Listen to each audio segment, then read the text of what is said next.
Ladies and gentlemen, welcome back to the Sandisk SHOUTcraft Invitational. Apologies for the somewhat long break there.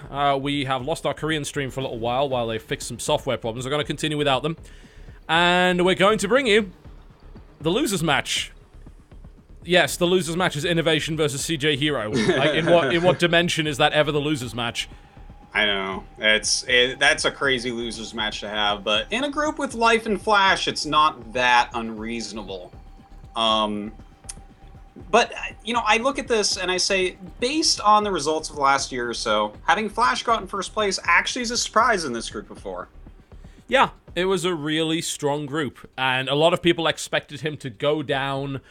I believe the prevailing opinion was 1-4, you know, losing 2-0 to CJ Hero and then probably losing 2-1 to Life. But he didn't. At all. Nope, it's quite the opposite. In fact, 2-0ing Life and 2-1ing CJ Hero. But you know what? Now it's Hero against Innovation. I wonder, what do you think about this match? Who actually takes this one? This is a difficult call. Innovation has historically been very good against Protoss. I still feel he's probably better against Zerg, of course, but he's very capable of taking this match. His decision-making is great. Hero, of course, has to fight against a lot of strong Terran in Pro League as well. It's a difficult call to make. I'd maybe give the slight edge to Hero, though, especially considering that Innovation has been focusing on preparing for his GSL match. Hero, on the other hand, really hasn't had much to do over the last couple of days. Yeah, you know, other than Pro League, I guess he doesn't have a whole lot going on, as he did fall out of the GSL in that SKT1 group.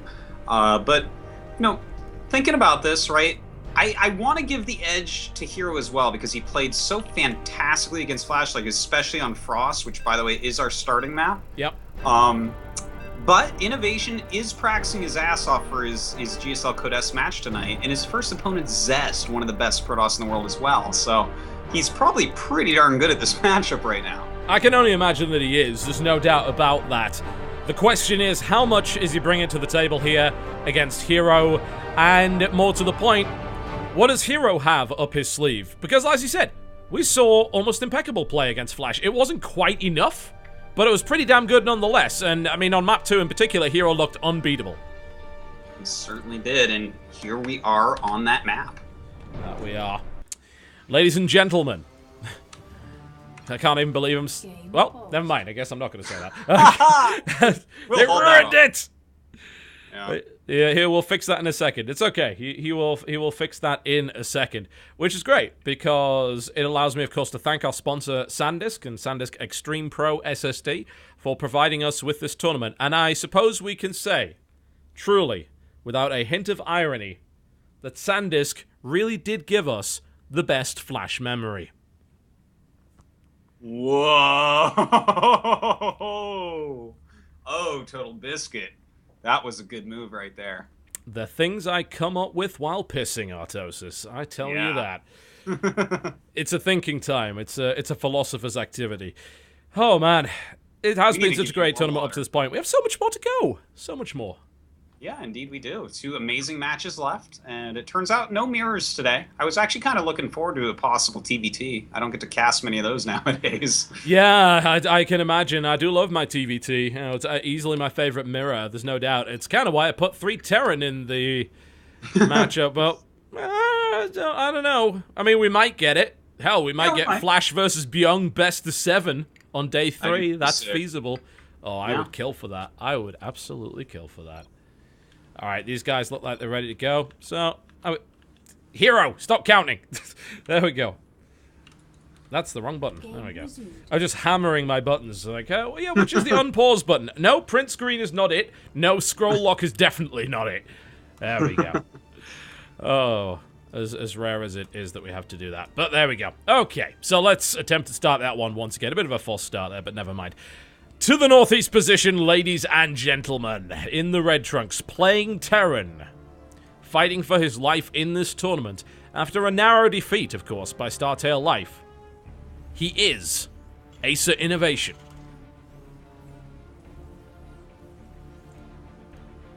And in the bottom right of Frost, playing a perfect game here against Flash, but still losing the series, he is CJ Entis Hero.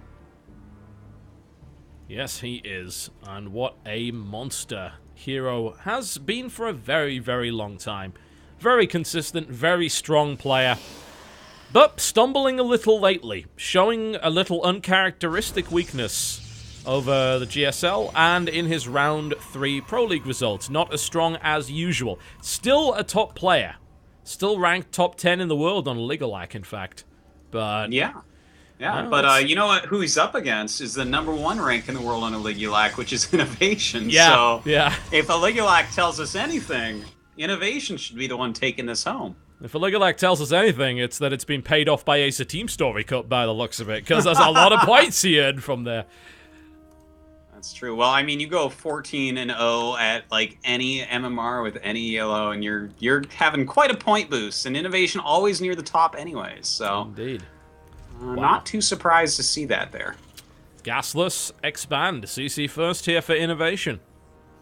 You know what?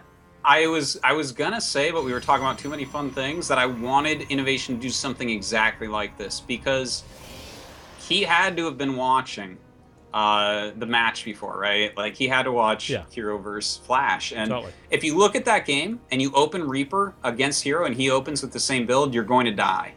You're not going to play a better game than Flash. There's no special thing you can do to really change it too much. It's just like Hero just executed it perfectly, and it was like godly. So he's actually opened with this command center first to be like, hey, if you do that, we're still on equal terms, totally fine. Which isn't the case here.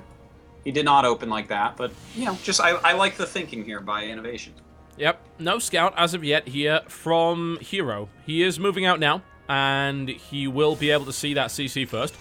Is there anything he can do from this position to punish this, though? No, not really. You know, once you scout something, it's oftentimes too late to switch things up, really, and give a punish. Man, I love what Innovation's doing here, the fake bunker play. Yeah, it's pretty cute. He wanted to maybe force like a little overreaction, but not going to happen. Realize that Hero's being a little bit greedy by not scouting. No biggie, though. Yep, he sees the CC first. Is not able to get into the base, but his Mothership Core is out on the way. It may decide to poke at the mineral line, and Innovation going with the double barracks into triple barracks follow-up there, which you do kind of need. If you don't do that, you die to oracles, you get poked at by stalkers till the end of time, you get harassed with a Mothership Core. It's just an annoying state of affairs for everybody. Yeah, this is really a standard follow-up to that command center first play. And notice he is completely safe against everything. The Mothership Core getting just a tad of more information, I guess, than the probe did. And, you know, looks like pretty standard play this time so far. But what does Hero actually end up doing from here is the question. He's making his robo. Does he go for, like, a 2-base Colossus tech, counting on the later Vikings from Innovation? Or does he try to play at, like, a macro deficit against this command center first? I like the idea of 2-base Colossus push at this point. I really do. Yeah, me too. No. Definitely. It's even a good map for it. Like, you push onto the natural here, it is just a perfect place to have a lot of Marines stack up in a fairly narrow choke and just get obliterated by Colossus beams. It works really well, and you can make a lot happen with it. Will he decide to go down that route? Well, we have seen that he's tried it before. You know, he's done it already in this tournament. He's certainly not above it. And there it is. Well, there it is. You know, I like it as a choice against something like a command center first, just because you know that their medevacs are going to be a bit later, which means they either have to cut medevacs really early, or they have to, you know, not have Vikings to fight against you if you do go for a 2-base push. But he's also getting a Twilight, so I don't know that this is a complete committal yet, but it really does look like 2-base play, since there is no Forge. Yeah, and I believe he did do this last time, didn't he? Pretty sure he did go for the Colossus and then the Twilight for Blink. Yeah, this, well, you know, that's gives you a lot more staying power, I'd say. Even if you end up losing all your Colossi, you can still have a really powerful army with those Blink Stalkers that can be just so efficient in the hands of someone like Hero. Alright, well, let's see what he can do. Innovation in the meantime, just ticking away, of course, establishing that macro. And, of course, you go CC first and think, well, you got a lot of money. Yes, but you don't have the infrastructure to spend it. You've got to kind of build it up. And usually later on tech as a result. And the The advantage that gives you is maybe a little bit slower than some maybe newer players realize. They think, oh, well, you got 2 command centers, so that means you're going to have a bunch of stuff really fast. Actually, no, it means you're going to have a bunch of stuff later. And it's going to be good, but you are left in this kind of position where you don't really have too much to go with. And in the case of Hero, it is actually exactly the same build that he used, the double forge follow-up there, and which means he will eventually attempt to go for a 3rd base. Yeah, that's right. Looks like, he's just being safe, getting out that quick splash damage against someone who's going to be so macro-heavy, getting that blink, knowing that Innovation is really, really good with his medevacs, needs to stop those drops, but going to the double forge as well. So he wants to play a longer game, but Innovation has a small edge here because he did get that command center up so quickly. His macro really is looking fantastic at the moment. Yeah, it is. And he'll continue to push forward his count of Marines and Marauders, and he'll keep his mineral count very, very low, because that's what Innovation does. An Innovation macro slip is not something you usually hear about because it never happens. He is going to stay absolutely on top of that, and with a quick 3rd base as well, I am really liking his position so far in this game. A lot of StarCraft does come down to what builds you choose early on, and how does your opponent counter that. But hold on, we actually have a stim in here from Innovation. That was risky, and he paid the price for it. Didn't get much out of it, and lost a bunch of units in the process. He saw a Colossus exposed, and he thought, if I can kill that, that's going to be incredible. And it would have been incredible, but the problem is he didn't. So, he loses a few units there, and a lovely little pick-off there by CJ Hero. Just surgical in his Blink Stalker usage. That's the best way to describe that, is surgical. To blink right in, do the one volley, immediately turn around before the volley even hits, because he realizes he has to get out of there or he might lose a Stalker. So, nice play there by Hero. Really great defense so far. And, all these little leads that Innovation has built for himself, not doing so much for him yet, are they? Not yet. Not yet. And if he attacks again, he's going to be up against 4 Colossus. Range is not done yet, but it's getting there. +1/+1 will be done. And Innovation will be behind in terms of upgrades. Stimming forward there. Not actually 100% sure what he's... I think he was going to try and catch the Stalker, but that's going to get away, so that doesn't really do much. Never mind, it was a nice little idea, but didn't really get much done. But Hero has that 3rd base up now, and he actually has a worker lead. He certainly does, but if you look at that army supply, definitely is in Innovation's favor. Oh, yeah. He's grabbing that Ghost Academy, and, I think back to last year when Innovation was a dominating player, and the one thing that sticks out in my mind is 3 Ghosts pop out, and he sends his SCVs. Could that be what we see this game? It's certainly a possibility. It's a very strong push. And if it breaks the front, especially if you're going up against a player that is not going heavy on Zealots, he is getting charged, but his Zealot count is currently at 3. He is relying on Blink Stalkers to carry him through to that point where he has that big shield of meat at the front, where he has the big gateway count, and the upgrade lead to really keep those Zealots alive. Yeah, a pull could happen, and it's exactly 3 Ghosts coming out. He is about to finish his +1 armor. Will we see an SCV pull? We could. Will it be enough to break Hero? Very well, also could. Army supply is heavily in Innovation's favor. When you toss some SCVs in there, it gets even more ridiculous. Yeah, it might happen. We'll see about that. If he's going to pull those SCVs, it could be very soon here, so keep an eye on that. But if he doesn't do anything pretty soon, it's going to be 2-2 going up against 1-1. Yeah, and of course, with those extra gates and the ridiculous Colossus count... Here it is. Oh, man. Well, that's Innovation for you. This is how he likes to play this matchup. Pretty textbook, and frankly, why on earth would you not? I mean, there's still only 11 Zealots. The Colossus count is a bit high, and there are only 7 Vikings, but the idea of the SCVs is to tank that so that the meat shield evaporates, and then the Colossus don't do anything. They get broken apart. And will he be able to get that good fight? He even brings the factory along to try and make sure that happens. The army's a bit split up here. That could be a bit risky for Innovation. He's going to lose some units to the left flank. This is actually a pretty bad fight here for Innovation. He runs right through the Time Warps. The EMPs do go down. The Sentries have lost their energy here. I don't think there's enough Vikings, though, and the Colossus are annihilating Innovation's force. Yeah, they certainly are. I think that was a big mistake by Innovation to have that fight right there in a Time Warp, nonetheless. And it looks like Hero will easily push this back. That was disastrous. That could not have gone any worse. His engagement was poor. And it was mostly as a result of a bunch of units pathing around the side and just getting killed for nothing, and then his entire main force being caught, as you said, right in the middle of a time warp, and Innovation elects to fight, because he's kind of committed at that point. And unfortunately, it was mistake piled on top of mistake, and Innovation just got crushed. And now the march is going. That's a tough one to watch right there. Hero just walking across the map to counter kill, perhaps. But that's the difference between, like, for instance, Innovation and Flash and how they played this. In a situation like that, Flash showed us in Merry-Go-Round, he turns around and kills your natural. You're too out of position? Okay, I'll kill your natural. That's fine. And imagine, if he had killed the natural and done that much damage to the army, maybe he's in a better spot here. But as of right now, this looks like an easy win for Hero. Yes, I mean, he usually, at this stage of the game, you should not be 40 supply ahead as Protoss.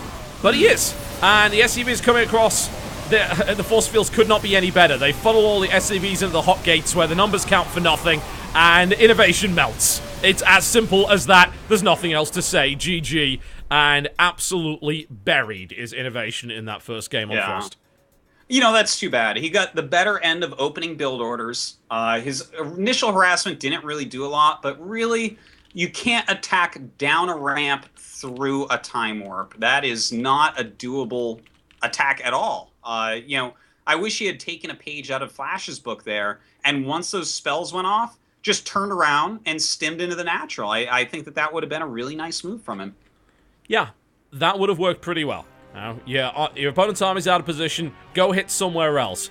And after he lost his left flank there, still continuing to commit to that attack seems just almost suicidal, really. I mean, I guess he thought he had such a lead. It's like, okay, cool, I lost a few SCVs, a Marauder, and a few Marines to the left-hand flank. Doesn't matter, I can still go anyway. But as soon as he was into that time warp, there was no going back, and he had to fight, and he fought in the worst position imaginable. Yeah, the time warp was just absolutely the game breaker there, where we have to actually call Innovation out for making a big mistake. You know, if there's no time warp there, we can hem and haw on it and be like, well, you know, maybe he could do it. But when that time warp is already there and you're like, no, I'm still gonna go through it and fight, that has to be a bit of a mistake. So Innovation, he might be a little bit shaken right now after that. You know that a player of his caliber thinks back and he's like, why did I go through that time warp? I wasn't that far ahead. Yeah, that was a bit... It was... I know Innovation's got a lot on his mind. He's got GSL coming up. I was kind of surprised he even agreed to play in this tournament, because, you know, of course he knew that GSL would be a thing. But it definitely felt like he was a bit off his game there. His game plan was good, and his opening was great, and his engagement was terrible. There's no doubt about it. It was a disaster. Pretty rough, but definitely. We'll see if he can recover in this next game. It's going to be on Outboxer, it looks like. All right, Outboxer is a game too. Interesting. Well, this is, again, something that Innovation is not that comfortable on. Outboxer is not a map that you would necessarily need to practice all that much when you don't play Pro League. No, certainly not. And then Hero has played just a ridiculous amount. He's 19 and 13 in Pro League right now. So that's like... That's pretty crazy, right? That's a lot of games, and I don't know how many of those were on Outboxer, but certainly some of them were. So he's practiced this map quite a bit. I feel like he should have an edge here against Innovation. I would think so. And with Innovation really kind of getting crushed in that game, I'm definitely worried for him. I think it's definitely the last thing that I would have wanted to see from Innovation, because he is very strong. He played very well against Life, but things are starting to come apart here, and Hero is showing why he is the ace of CJ Entus right now. While we might have a good team player in the form of Innovation, one of the best in the world, in fact, he doesn't seem to be quite up to taking on Hero right now. He's got to turn this around. He must play better than this. He must not make those key mistakes. And this is going to be a tough road for him. It certainly is. We'll see if he can do it on Outboxer. Well, I kind of hope so. I don't want to see like a one-sided series here. You know, even though we had a 2-0 in the last one, it was still a good close series. So there can be close 2-0s, but if he loses here like that last game, it's not going to be. No, it will not. And it was such a shame as well, because we saw like the size of his army, impeccable macro, great timing attack coming in. It's like, yeah, this is probably gonna work. This is probably gonna work. And then just the control was not there to make it work. Pretty hard to control under a time warp. Yes, it is. You can control, but very, very slowly, and it doesn't really do much. So that is a bit of a problem, which is why you generally try and avoid getting caught in them in the first place. But okay, watching Innovation on Outboxer, this is going to be very interesting. Let's see what he can bring to the table, because he's got to face off against this guy who needs to try and redeem his honor. Now, the ace of CJ Entus gets pushed down into the lower bracket almost immediately, not what you would expect. But of course, he did end up against the eventual group winner. He wants to advance on to Play Life. He wants to give us our PVZ of the day, and what a great PVZ it will be if it ends up happening. Will he be able to pull it off? Can he close this series out 2-0? In the red trunks playing Protoss to the southeast, CJ Entus Hero.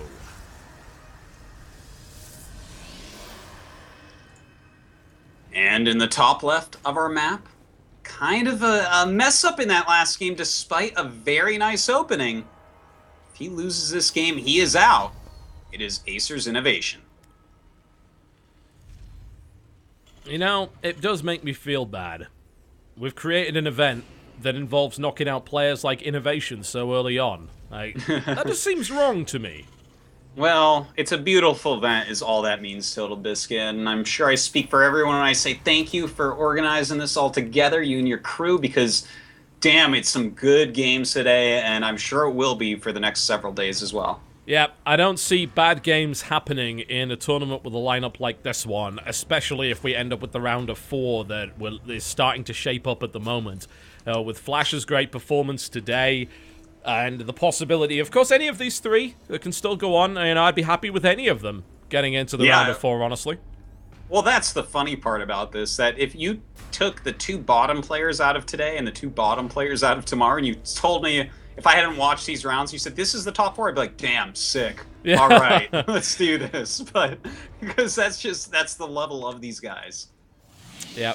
Next tournament, we're going to have to make a triple elimination to make sure we get some more games going on right there. Triple elimination. I've got to think of a format that would make that work. I'm pretty sure that's mathematically impossible, which would make it even more fun. Well, I think you'd have to have a different number of players, right? I think so. You'd have to have weird handicapping when people fell down because they wouldn't be lined up right. That's how you'd have to do it. Double extended series. You can hear John Nelson rubbing his hands in glee. Oh, no doubt. That sounds fantastic. I mean, I'd love to try to explain that on air. That would. All right, he starts 7 games up in this best of 11 series. It's like, hang on a minute, John Nelson. So that means he's won, right? It's like, no, MLG rules decree he does not win. Regularly, he would. Best of 11. It's so fantastic. I love it. Oh. I do love my John Nelson, but good God, extended series. Oh, dear Lord. Hopefully this series extends to 3 games at least. Yes, I hope so. It would be sad to see Innovation just drop right out. Yeah, that would suck. I definitely would. Admittedly, if he went on to then just destroy his GSL group, I'd kind of forgive him for it. It's like, you know what? You had other things on your mind. I don't blame you. Yeah, that would be no problem. In fact, if he loses out of this group today, he better make it through to the round of 8 of GSL tonight. Well, we need some damn Terran. Yeah, I know, right? We could get 2 of them up there. It'd be pretty sick. Yeah.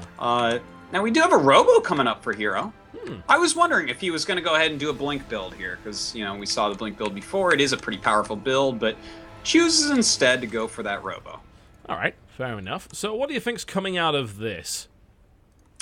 You know, I think Hero's going to play really similar to how he played before. If someone made a move like that against me when they started out with a better build order, I'd feel pretty confident when we start out with much more similar build orders that I could beat them straight up with the build. So I think it's smart if he does just basically the same thing. Man, I'm going to say, Innovation just got out SimCity in a big way there.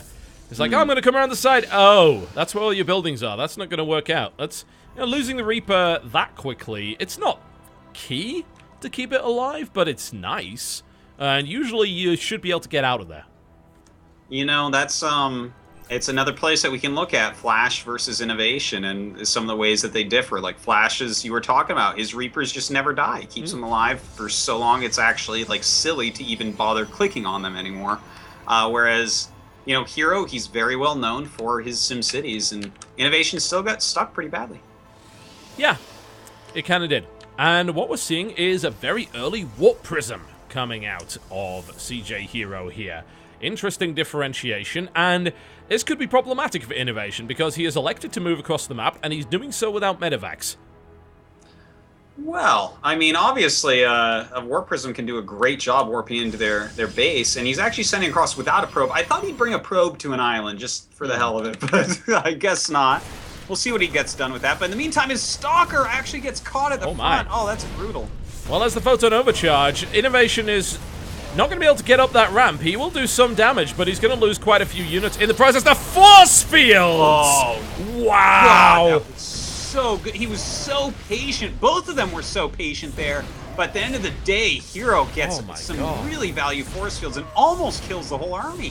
What? I mean, yeah, we hear beautiful force fields, and it's become a kind of a cliche and a joke for both viewers and casters. But those were beautiful force fields. Oh! I think he just force fielded that Marauder in against the Scantipede creep and killed it.